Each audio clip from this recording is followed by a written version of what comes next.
que nada, quería agradecer al Foro de Calle Literatura y a la Casa de Cultura haberme invitado aquí a presentar el libro, y gracias a ti, Miren, por tu presentación. Y sí, antes de contestar a tu pregunta, quizá voy a explicar un poco el origen de lo que es el sari rojo. Como dijiste antes, Pasión India acaba con la independencia de la India y es ahí donde empieza la historia del sari rojo. Yo quería contar el resto de la India a través de la historia de una occidental. ¿Y por qué he contado estos dos libros a través de la historia de una occidental? Porque en realidad los ojos de estas dos mujeres, Anita Delgado en el principio del siglo y Sonia Gandhi ahora, son nuestros ojos. Son los ojos que nos permiten entender ese mundo tan increíblemente diverso y complicado y follonero que es la India. Porque imagínense lo que es ser la persona más poderosa de un país como la India. Nosotros nos quejamos aquí en España porque España es muy ingobernable y qué difícil es gobernar este país, que si unos hablan de esto, otros hablan de lo otro, que si los separatistas... Pero al fin y al cabo aquí somos todos más o menos blancos y más o menos católicos. Pero imagínense en la India, 1.200 millones de personas, 500 idiomas, 17 lenguas oficiales, un sinfín de religiones. El del norte, de Cachemira, no se entiende con el del sur, de Tamil Nadu. Ni tienen el mismo color de piel, ni hablan lo mismo, ni comen lo mismo, ni rezan los mismos dioses. Todo les separa, excepto el orgullo de sentirse indios. Es ahí donde algo de la idea de Nehru ha funcionado y sigue funcionando hoy, ¿no? Y en la cumbre de esta pirámide de 1.200 millones de personas hay una mujer italiana. También imagínense el mundo al revés, que aquí en España hubiera ganado las elecciones una india, hija de migrantes indios, que naturalizada española, que hubiera arrasado y que de repente pudiera ser primera ministra. Imagínense el escándalo. Bueno, en la India, por particularidades de la Constitución india, es posible que una mujer nacida en Italia acceda al puesto de primer ministro. Es lo que consiguió Sonia en las elecciones del 2004. Gracias a Dios no cogió el poder, sino que lo abandonó de alguna manera, lo abdicó, eligió un primer ministro para hacer ese. Yo no conozco a muchos políticos que hagan eso, que ganen las elecciones y que renuncien al poder. Eso ya era algo ejemplar y algo curioso. Y yo me preguntaba, ¿pero cómo es posible que esta mujer, qué camino mental ha tenido que hacer para que una mujer como ella, que siempre ha odiado la política, porque la política se ha llevado lo mejor de su vida, su marido, que era lo que más quería, y su suegra, que quería como una madre, ella es una auténtica víctima del terrorismo en este sentido. ¿Cómo es posible que esta mujer, que siempre lo ha odiado, que ha hecho lo posible para que sus hijos no se metiesen en política, que intentó que su marido no se metiese en política, que le hizo prometer cuando se casó que nunca se metería en política, cómo es posible que esta mujer, de repente, se lance al ruedo, y no solo se lance al ruedo, sino que consiga arrasar en las elecciones? Y no solo arrasar en las elecciones, sino que al abandonar el poder se convierte en una figura aún más poderosa y encima, para retruécano de todo, lo está haciendo muy bien. Hasta sus opositores os dirán que no da un paso en falso. Y si hoy en día los pobres de la India son un poquito menos pobres, y eso siempre es muy relativo porque la pobreza es tremenda en la India, es porque Sonia se ha peleado con los miembros de su propio gabinete, en concreto el ministro de Finanzas, para conseguir los fondos que ella había prometido durante su campaña electoral de ayuda a los programas de asistencia a los campesinos más pobres.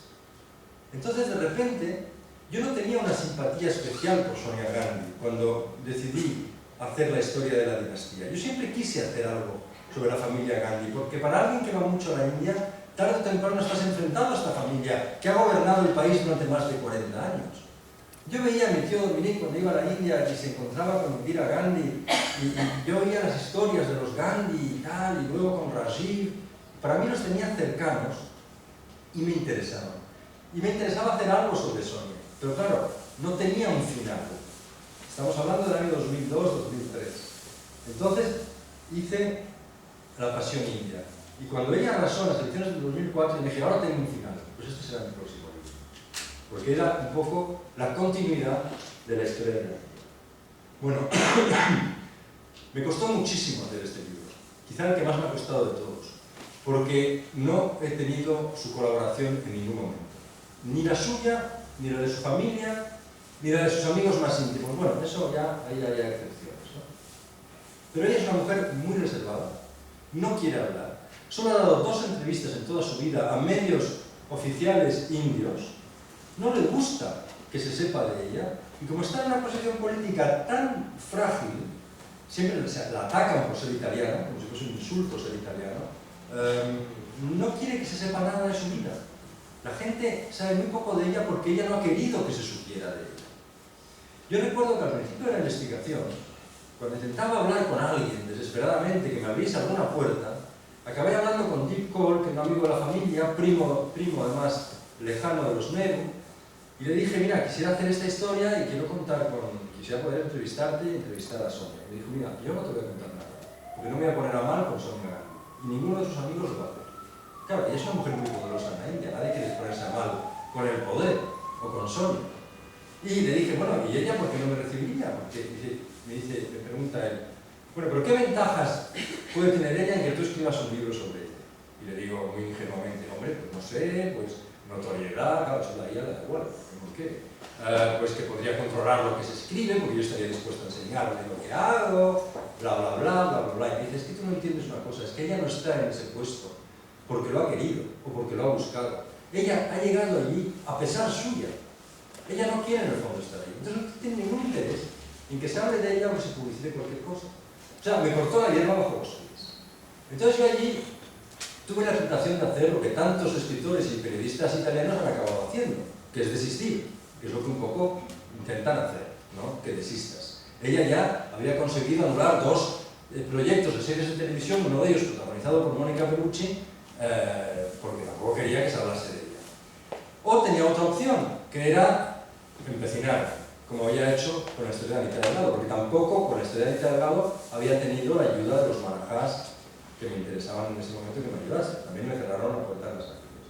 Pero como yo conozco ya la India, y me conozco el mercado, y sé que es un país donde todo se acaba sabiendo, porque aunque es un país muy grande, la sociedad de Delhi es una sociedad pequeña y bastante, en este sentido, provinciana, donde todo el mundo conoce más o menos lo que hace todo el mundo, yo digo, bueno, yo creo que es una cuestión de tiempo.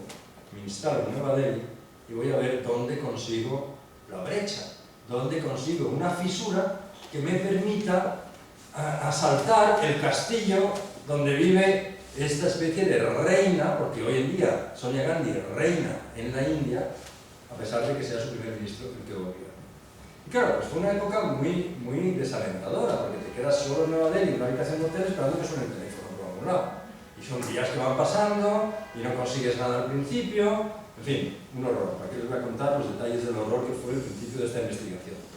Y hasta que por fin siempre se acaba consiguiendo esa fisurita, esa persona que empieza a hablar. En este caso fue Usha Bhagat. Luego creo que tengo una foto de ella aquí. Usha Bhagat fue secretaria personal de Indira Gandhi durante muchos años y conoce perfectamente a la familia. Y Usha no tenía ningún problema en hablar.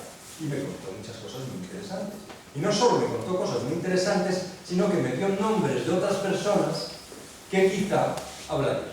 Y así, poquito a poco, fui tirando del libro. Bueno, para haceros la historia corta, al final acabé hablando con la hija de Sonia, acabé entrevistando a su hermana en Italia y acabé conociéndola en Delhi en mayo. Eso no quiere decir que me ayude tampoco, porque le dije, bueno, yo para que no estuviese en mí, esto era una recepción oficial en Nueva Delhi, y le dije, para presentarme, señora, llevo 3 años viviendo con usted. Claro, de repente se quedó, me miró así como, pues este es un loco que se ha colado en el servicio de seguridad y a ver cómo me lo quito de encima, ¿no? Entonces le expliqué inmediatamente que no, que estaba haciendo un libro sobre ella, terminándolo, y que para hacer un libro pues uno tiene que obsesionarse con sus personajes, y que llevaba 3 años, en efecto, todas las mañanas pensando en ella y todas las noches antes de acostarme también pensando en ella. Total, que es muy simpática, con sentido del humor, le dije que había terminado el libro, que quería enseñarse. Me dijo, no, nosotros no leemos nada sobre nosotros. Claro, yo entiendo también esa postura, porque basta que acepten leer mi libro para que inmediatamente eso sea interpretado como que colaboran conmigo. Entonces, si colabora con un escritor extranjero, ¿por qué no lo hace con los 10.000 escritores indios que quieren escribir su vida? Total, que no, tampoco.